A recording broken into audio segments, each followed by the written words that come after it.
the SM Media Podcast Network.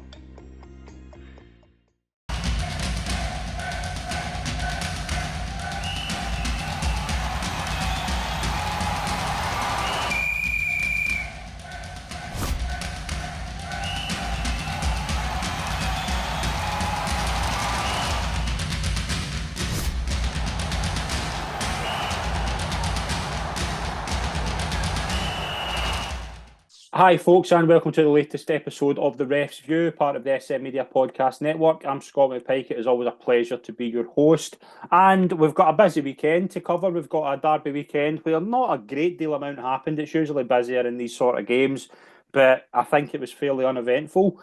To join me as always, it's a pleasure to welcome first of all Des Roach. Good afternoon, how are we? I'm very well, thank you, and it's always a delight to be joined by Steve Conroy. Hi Scott, hi Des, you alright? We're all good. Yeah, derby weekend. Glad to see Scott's got home from Cheltenham unscathed. I'm pretty good, yeah, fairly uneventful. But we'll move into what happened at the weekend.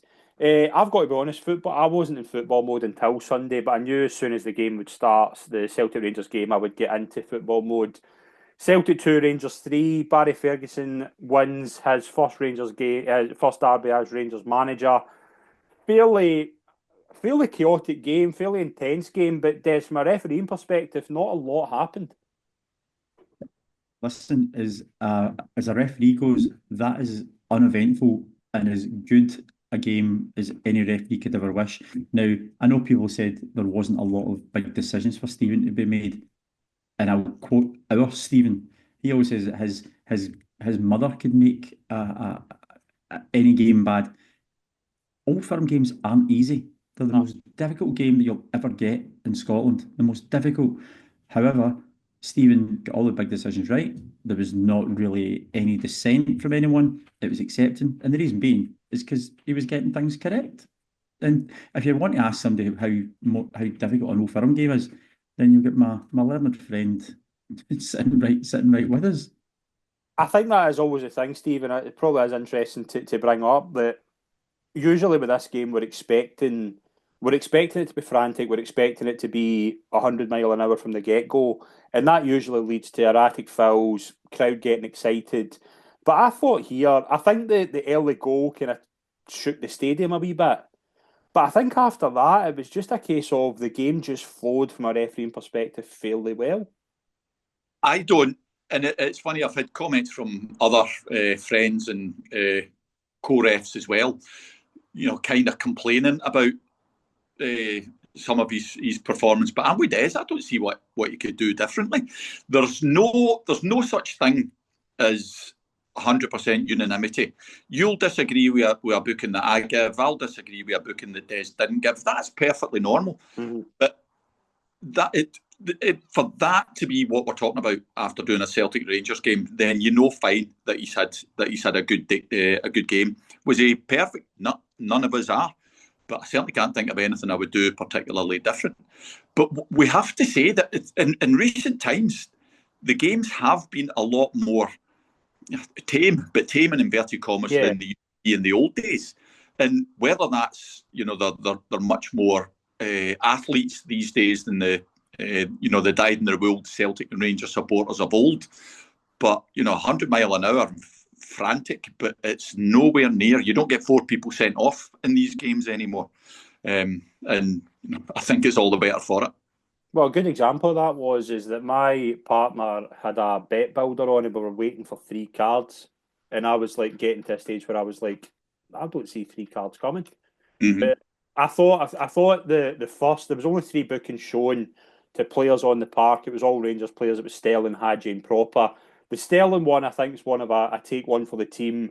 And I think the Hadji and Proper one in the second half are just fatigued Rangers players, just lazy challenges. That's all it was, really. Yeah. The interesting one I was going to come to you with was Barry Ferguson's booking, because I listened to Barry Ferguson's interview after the game and he was asked about the booking. He didn't know what it was for, and then I think somebody said it was due to being outside the technical area. Now, I didn't know until yesterday that was something that referees can book a manager for. Yeah, they can caution somebody for it, and that's why the technical area is there, because it is marked out, and that's the area. It extends to 1 metre at the side of the, or was it 1 yard? One metre to the side of each part of technical, and one metre from the touchline. However, Steve, how many times have we been at games and people are overstepping that mark? Are you going to make an issue of it? No. Nah, Another no. good example of that is how many games do you go to in like lower leagues and you've actually got managers standing on the pitch, like a good 2 or 3 yards inside the pitch, and I don't see referees at that level. Yeah, that's I take exception to that, right? I do take exception to that if the manager's actually standing on a pitch. Now, I would associate that with park football, Yeah. amateur games and stuff like that. I wouldn't associate that with like the West of Scotland, and certainly not in professional levels. However, what we do have to say is that wasn't Stephen's call. No. Stephen would have been completely unaware of that. That's not his call. Don would have been the person. I would have thought that Don wouldn't have been. Don's been in that position numerous times, as is Steve, as have I. What I would normally do if a manager's standing outside the penalty area, I would let it go for a short bit of time and maybe just take a wee walk by him and say, see, the next time you're out, just come back in a wee bit, will you? You don't draw attention to it. I can only assume, and I don't know, and Steve won't know either. I can only assume there's maybe something maybe a wee bit over exuberant potentially that he's had to get involved, but not in an Old Firm game. You're not booking him. You're not booking him for taking a couple of steps outside the penalty area. The technical area. Something else must have happened there. I would assume. I'm exactly the same. I don't believe that for a second. Especially somebody as experienced as Don. Don is not. We'll be honest about it as well. Don doesn't want to clipe on Barry Ferguson and get him cautioned in a game like that. Don will take that on himself to police that area.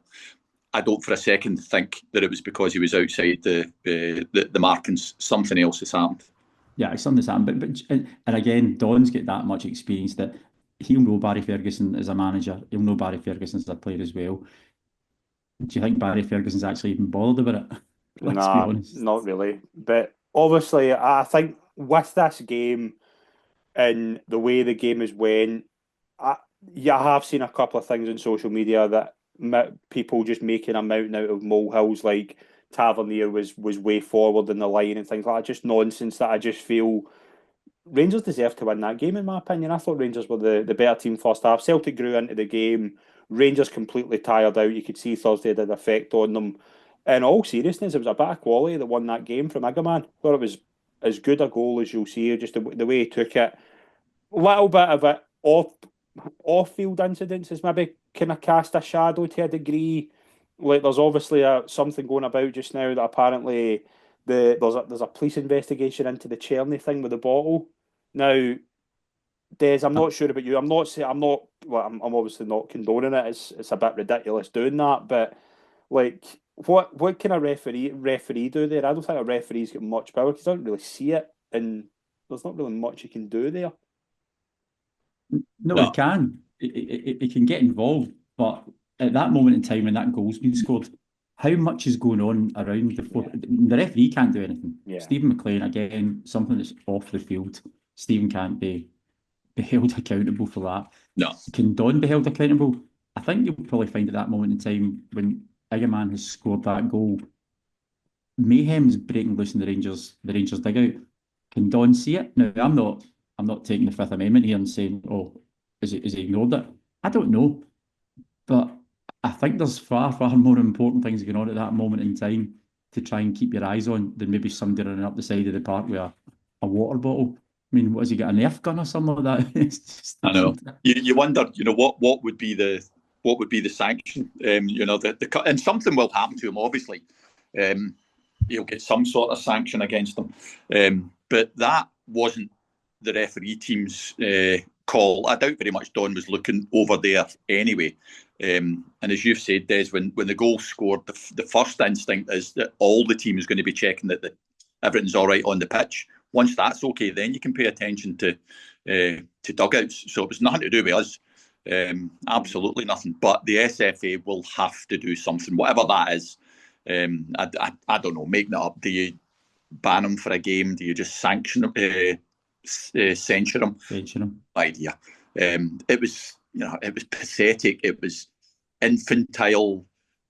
Was it just exuberance? I found it quite funny, to be honest. Bro, that's the thing. Like I got a few people, a few English football fans sent me stuff saying that was like so funny, and then as soon as it happened, I was thinking this is just going to be made into a ridiculous thing, like it as often is.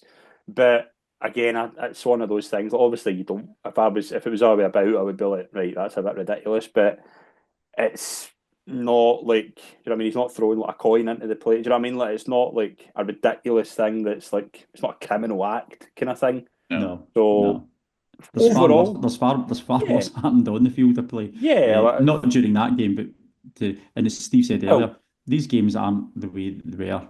Well, getting into the next game, obviously the Dundee derby. There's I think it was Nick Walsh had actually cornered a policeman over with I think it was a vape that was thrown on the park. I think I seen. So, like, that sort of thing's a lot worse than what Cherney did.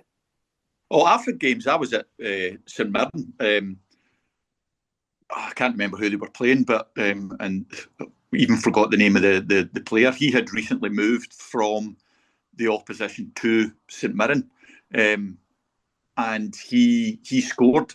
And stupidly, and you do things on the spur of the moment, and I'm sure they instantly think, "Oh God!" The Emmanuel Adebayor effect. Aye, he ran over to the now opposition and did he did the juice, did the brown, and overcame the hail of fag lighters. So the things happen, and worse things than squirting somebody with a bit of water. Not condoning it, but let's put it to bed. Yeah, no, absolutely. But overall, I think it's the first game I can remember between Rangers and Celtic since VAR has been brought in that I don't remember it being used once. I don't remember anything being... So, again, I'm quite happy at that. And one thing I will say is, and I don't know if you both agree, I thought the game flowed a lot better when VAR wasn't there. Like, it just felt like an old-fashioned Rangers-Celtic game. A proper game of football. Yeah, like it felt actually pretty good. There was no breaks, there was no like delays waiting, you weren't waiting for goals being checked and things like that. I think overall was as comfortable a game for a refereeing team as in this fixture as we can get. Moving into the Dundee derby, Dundee United 2, Dundee 4. 2 Dundee goals get disallowed for offside. One of them was by like a fingernail. The other one was about 9 yards. So it was one of those, but both of them were, again, the factual offsides that we heard at the EFL Cup game, which we'll get into. The factual offsides was nothing, no arguments with those two, they were off. The lines drawn. I was thinking today what phrase I would use for how close it was that you said a fingernail. I was thinking of a more Scottish phrase, but it means much the same. I think that was almost used last week as well at one point, wasn't it? I had it, yeah. And I just thought a tremendous bit of give no toss at the end from Emmanuel Adebayor as he just proceeds to just take Simon. I think it's Simon Murray. Simon Murray scores a penalty. I can't remember if he gets fouled, but just he clearly had enough, hadn't he? Yeah, he it's had just enough. one of those frustration kicks in, straight red card, no complaints. Again, for a Dundee derby, it was very frantic. Obviously, some of the defending for Dundee United's goals were horrendous. But what were the goalkeeper at the second goal? Yeah, like I think the fourth one, the fourth one, the second Simon Murray goal was disallowed. There's about 4 or 5 chances for them to clear it, and it still gets in. Still couldn't do it. It's terrible. It was I know it's offside. Keystone Cops. It was terrible. But again, big result for Dundee. But overall, in terms of a derby, nothing really major happened. No. It was fairly calm. And fair play to both derbies. Fast and furious, but absolutely fine. 1 red card, and that was for somebody to just chuck the huff. I think is great. Foul, didn't it? Yeah, that was probably my highlight of the weekend. Watching that, thinking, "What are you doing?" He just clearly went, "I've had enough. Get me out of here." It was funny to see the look on Murray's face as well. He was going, "What? Why?" I love that. I love things like that. Saturday, 3 games where not a lot happened. Kilmarnock Hibs, there was an offside for the the Kilmarnock goal was disallowed. Let's go into Motherwell 2, St Mirren 2, because I think if there's one big incident from this weekend, it's certainly this. I think we'll spend a bit of time on this. Tamai Olasanya was shown 2 yellow cards. I don't think we've any complaints between us about the first one. I think it's a fair yellow. Agree? Yep. Yep, they just had an aggressive coming together. 2 yellow cards. Yep, no problem with that whatsoever. I hadn't seen the second one until like maybe 2 hours before. I knew there was things going about in social media. I know we'd commented on it. But Des, what is he showing a yellow card for? After what's the second yellow all about? I don't know. That's a question I can ask you. What is that second yellow card all I about? still haven't seen it. I don't see it personally. There is the words that I put at it said it is ridiculous. It's just a case of 2 players bumping into one another. There was no aggression. There was no intent. They just happened to be in front of each other and they collided. These things happen. It's not a yellow card. Not a yellow card. And I think Grant Irvin and VAR can't get involved there because that is then re-refereeing the game. So this is solely down to Grant Irvin. And that is as poor a decision as you're going to see in Scotland at any time this year, if ever at all. Yeah. It's bad. Only this slight issue with what you said. You said it's not a yellow card. It's not a foul. No. God knows what he saw. It was an appalling decision, but I have to take issue with the reaction of the Motherwell player. He did over-egg it, yeah. The fact that it wasn't a foul, but when you get down clutching your head, that's something so unedifying, and it's just creeping in so much. But no, that doesn't take away from that. That was just a terrible, terrible decision. And it's ridiculous because St Mirren are now going to be potentially losing a player in a few weeks' time if he tots up more cards. A key player, like a massive player. Key player. And there was, I can't remember who it was, somebody on Twitter was saying that they reckon it was for an accumulation of fouls. No bother, but that wasn't a foul. No. I take a lot of umbrage with it because I think the first one, I'm fine with that being a booking, but I think he is walking a tightrope. But to be sent off for something such a nothing foul, it's not even a foul as you say, but to walk a tightrope is fine. He knows he's under a caution, and he's not going to then go and throw himself into something silly because he's trying to manage himself there.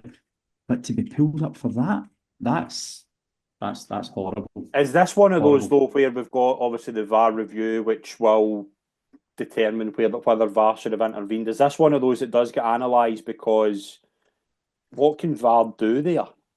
VAR can't do anything at all. Yeah, exactly. They look at it. Of course, they'll look at it. They will. Grant will be pulled up for that. But it was Greg, wasn't it? Greg Aitken was in VAR, yeah. Screaming inside at that, but there's nothing he can do. It's a yellow card, and yellow cards are purely in the opinion of the referee, and it doesn't matter. People say, "Oh, it was a red." No, it wasn't. It was a yellow card, and because of that, it was a red. VAR can't get involved, and I would hate for VAR to start getting involved in things like that because that's mission creep. And then what do we give VAR? And then what after that? Yeah. On the line somewhere. You are getting into a stage where you actually need the person in the middle. Aye. See, at that moment in time, and again, I'm not sure of the protocol, but it's about getting the decision right. Could VAR maybe not speak to the fourth official, or could I listen? I'm playing devil's advocate here. You're sitting going, let's get this right here. VAR can't get involved, but surely the fourth official and the assistant could. I just think it's such a horrendous decision that advice has to come to Grant there, and it's only the fourth official and the assistant referee who can get it there. Now, don't get me wrong, I'll get shot of this. I'm not going to win his Christmas card list. I don't think Grant Irvin's a very good referee, and I certainly don't think he's Premier League level. And to me, that just shows it that he's got no feeling for it. What about the appeals process in this regard, though? Because one interesting thing I saw somebody comment was there should be a mechanism within the rules that allow the club to appeal a second yellow card. At least it would avoid an automatic suspension for the player if upheld. That's something that I've heard a lot of people say over the years. Now, the problem you've got with that is that you're going to have every single manager, every single club in the world appealing a first yellow card. Like, you can't. It's something that I think is interesting, but something that I think if you do it, or you certainly look into it, you're opening a real can of worms that could just go way over the score, and therefore you're going to have a lot of players making cynical fouls early on, knowing that they can just appeal it. So, it's an appalling decision. It's human frailty. We just have to accept these things. There is, as we said earlier on, there's no such thing as perfection. So we just put up with imperfection. Yeah, and if you're going to start appealing yellow cards, yeah, how are you going? How's the SFA or any national association going to get through on Monday morning? Because you're going to have 74 appeals. Where are we at though with this weekend? Because I thought overall, it's in Scotland. We'll get into England in a wee second, but in Scotland, apart from that decision we just spoke about, probably as quiet a weekend as you could hope for, especially with two massive games like that. I thought it was very smooth. I thought we came out pretty much intact. Yeah. Notwithstanding what we just talked about. That's as good a weekend as we've had in a while. Yeah, I think it's been a very positive weekend. Yeah. Moving into England, we did have the EFL Cup final. Newcastle winning their first domestic trophy, I think, in 60 years. I know they'd won the 70 years. They won the Fir Cup in 74. 74, that's right. But there was obviously a big incident. That's a marquee game, obviously, broadcast all over the world. And a National Cup final, I saw a lot of people talk about it today. 3.5 minutes it took for the simplest of goals to be allowed for Kaiser for Liverpool, which again is late in the game. Liverpool obviously scored it. There's still a lot of time in the clock. Des, probably, again, something we spoke about a lot, specifically since I've come on the show. Why did it take so long for the simplest of offside decisions to be given? I've got absolutely no idea, because it was very clear and obvious. No one blocking the view that Kaiser was onside. For 3.5 minutes to be taken to deliberate over that, I thought our guys were pretty slow, but that was a ridiculous use of VAR. That's one that you go across, you look at it, done. VAR shouldn't even get the referee across. VAR should just be saying, goal stands, play on. That was cut and dried. I think that was a very poor use of it, and I genuinely can't understand why the referee was called across to view that. Can you, Steve? No, I cannot. One thing I'll say in mitigation for the AR, that was a bad call, but I think he was probably not obstructed. His attention was taken by the Liverpool player closer to him, who had nothing to do with the game, who did look as though he was offside. But it was very clear that there wasn't an offside offence. And it was so obvious, it was so clear, it was clear instantly. But the fact that they took nearly 4 minutes makes you think that they had to be looking for a reason to disallow that goal. Mm-hmm. Yeah, I thought it was God knows what they were looking for, but it was awful. Well, it was an interesting one because obviously it was Gary Neville that was in co-coms, and Gary Neville said during the second process, he said they're looking for something in the attacking phase of play. Now, I thought when he said that, it was like, right, they're looking to see if the offside's been covered. But surely in that regard, like, you didn't even need the lines for that. It was so clear. No. Like, I don't get this having to go and look for stuff and go and look in other attacking phases of play. Like, to me, that's just, as I say, like, I thought that one of the best things about the Rangers-Celtic game was there wasn't any delays to the game. It was like watching an old-fashioned game before VAR. And then with the Liverpool-Newcastle, I just felt that took a lot of the sting out the end of the game because of how long it was taking, because it felt as if they were looking for stuff to disallow that goal, to stick by the referee. They were looking for stuff to disallow it. That's the only inference from how long that took. And it's one of our sayings, isn't it, Des, that VAR has been used as a fancy way to disallow goals. Yeah. That was never shown more clearly than that nonsense yesterday. But we don't have league action next weekend. We're obviously in an international break. Final one before the end of the season. 2 big games for Scotland coming up. But again, as I say, there will be plenty of refereeing howlers all over the world, I'd imagine, from an international perspective. And send them in to us. We'll have a look at them. Guys, international weekend. Scotland played Greece. Steve, does Scotland win? Does Scotland win? It's a very, very interesting squad he's picked. I'm such a pessimist, but I'm going with. That's just in life, Steve. I'm going with a Scotland win. Desi following up, does Scotland beat Greece? And Listen, we could be playing Brazil, and I would still think a Scotland win, or sorry, hope for a Scotland win. So I'm not going to go against my country. So yes, Scotland will win. Awesome. I'll say that. I think Scotland will beat Greece. We are going to be back. We'll have a look at other stuff kind of going out in the next week. But guys, again, enjoy your international break. Thank you to our sponsors, Beeks, Roxburgh Group, and Exacta Concrete Flooring. To the guys as well, thank you very much. First of all, Des.